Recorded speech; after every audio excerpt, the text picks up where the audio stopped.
Good morning. Narito naman tayo. Ako'y ngayon pa lang naisipan na magpaliit na dyan. Halos may isang buwan na akong nag-exercise kaya wala na yung bilbil ko. Yan. Dati-dati naman kasi pag malaki dyan ko talaga.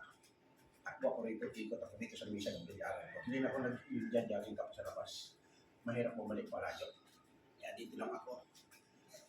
Tumakbo ko rito mga 15-20 minutes. Masigla ng katawan ko.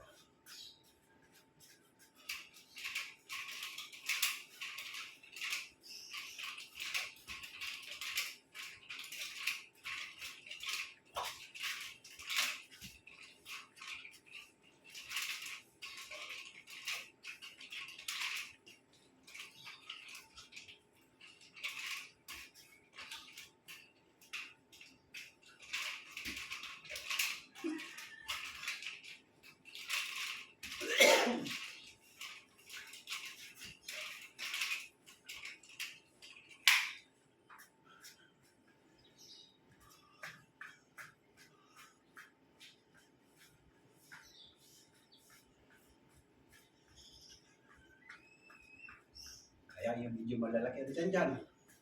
Gusto niyo magpaliit? Ito. Kahit hindi ka na tumakbo ng malayo. Tulad dito ginagawa ko. Para maunat mo yung mga ugat. Pag babuong huwag mong pilitin na abutin yung pa. Pampatibay ng tuhod, pampaunat ng mga ugat. Huwag mong bibiglayin na abutin mo yung paa mo. Yung kaya mo lang. Ayan.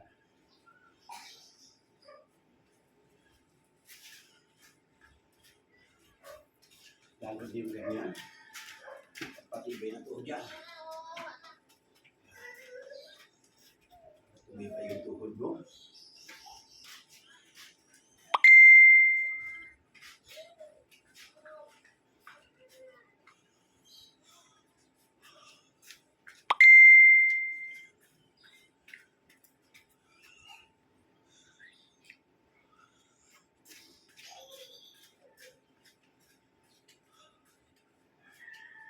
Pinakamataas ko lang naman 30 minutes.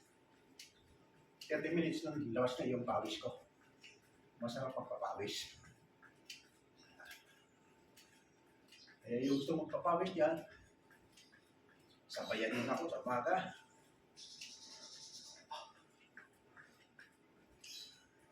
Lalo na pag mayroon ka mga nararamdaman na sakit, mag-exercise na lang tayo tuwing umaga.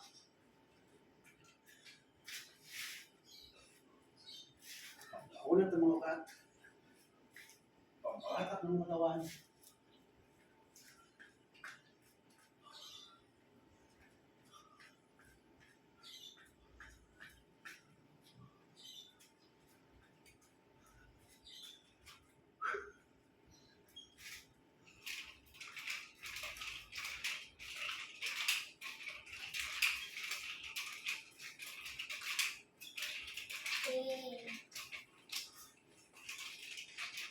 Hindi ko dyan makatama ka.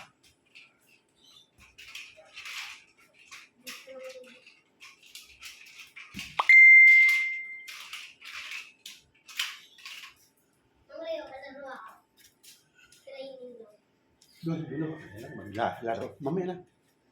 Mamaya patapos ito mga 10 minutes ka.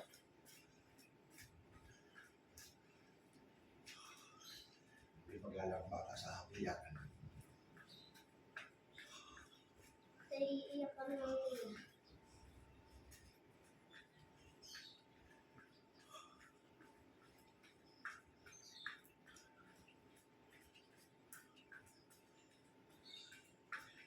Medyo tagal na yung mga tuhod mo, medyo hindi mo na nauulat ang paa mo para lang mawala yung bilbil.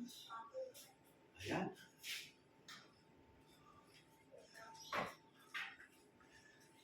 nag-jogging, tatakbo ka ng malayo, nakakatamad na bumalik.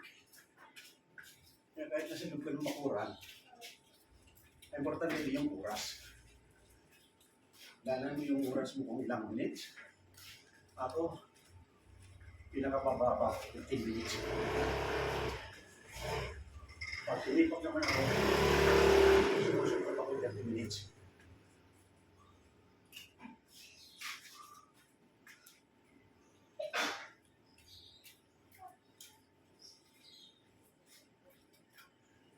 Yung pagkaganito mo lang, nauulat yung mga ugat mo sa kamay.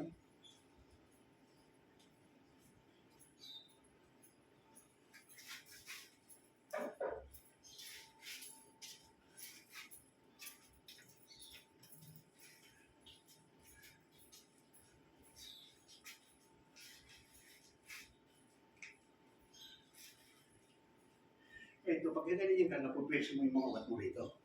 Ito. Sa unang araw, pag binigla mo, kinabukasan masakit. Sakit yan. Kaya pag nagsimula ka, huwag mong bibiglayin. Yung kaya mo lang, nakutin ang kamay mo. Kung natagal, maabot mo na rin yung pa mo. Kaya naman, step body ka.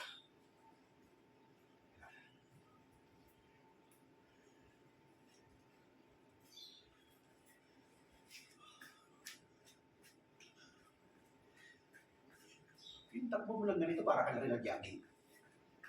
Taktak na yun. Lalo na pag lumabas ng pawis mo, ayan na. Masigla ng katawan mo pagkatapos ng lumabas ang pawis.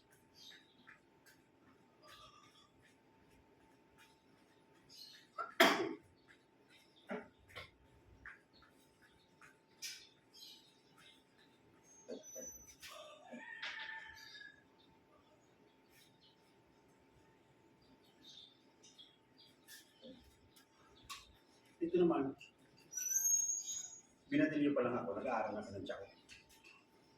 Ito, humaba yung aking siko. Nagbubula ko rito. Kasi nung araw,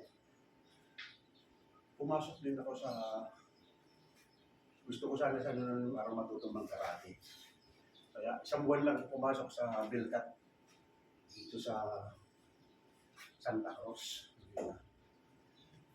Tapos sininto ko kasi nagtrabaho na ako.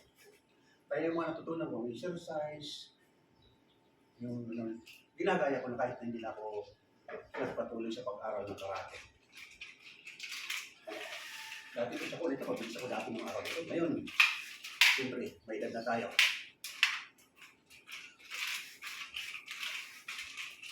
Sanay ako ng araw dito.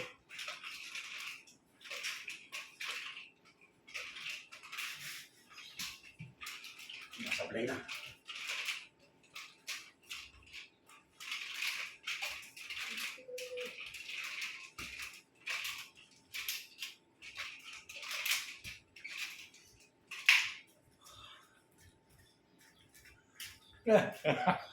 Ako, naglalakad ako doon eh. Ayaw. Wala yun sa akin eh. Naiinis akong malayo pang babalikan ko. Dito lang. Oo. Inuurasan ko lang. Oo. Pinakamatas ko ng 30 minutes.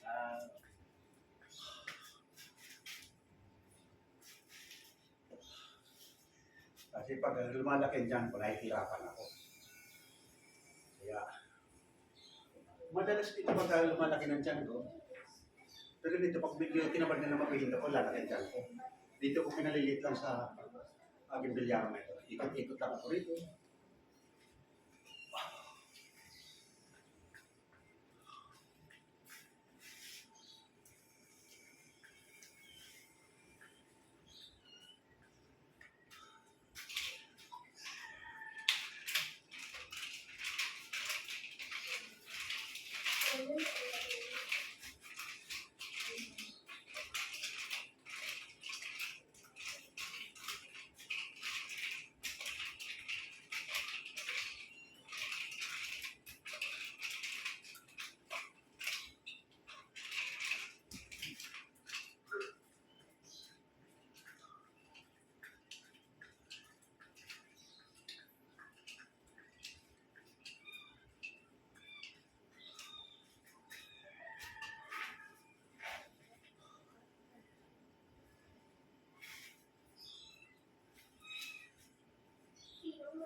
tumibay ang tuhod. Para ka na rin nagsistop dito. Mahirap pa yung upo lang ganito kung malaki dyan mo. Mahirap ng ganito. I-squat ka ng ganito. Mahirap. Pag malaki dyan mo. Mahirap pag maliit, kaya mo mag-squat ng ganito.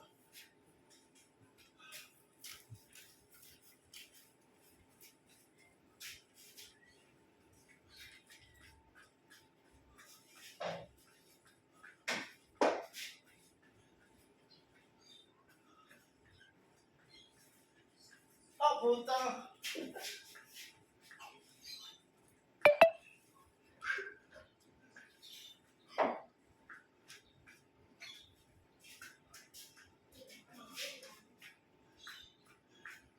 Dati nung araw, pag humipa ko ng pas, may matigas na.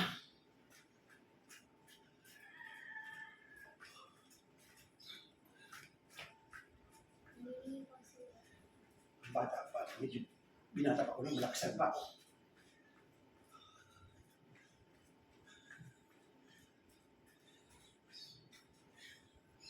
Napaway na ko nung araw. Ginamit ko puro palang talaga. Hanggang sa bumagsak yung kalapan ko.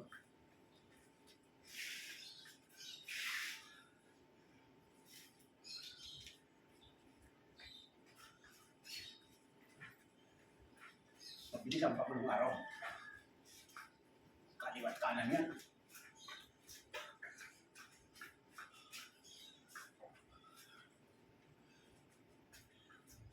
Ngayon medyo matigas na, hindi mo na maulat.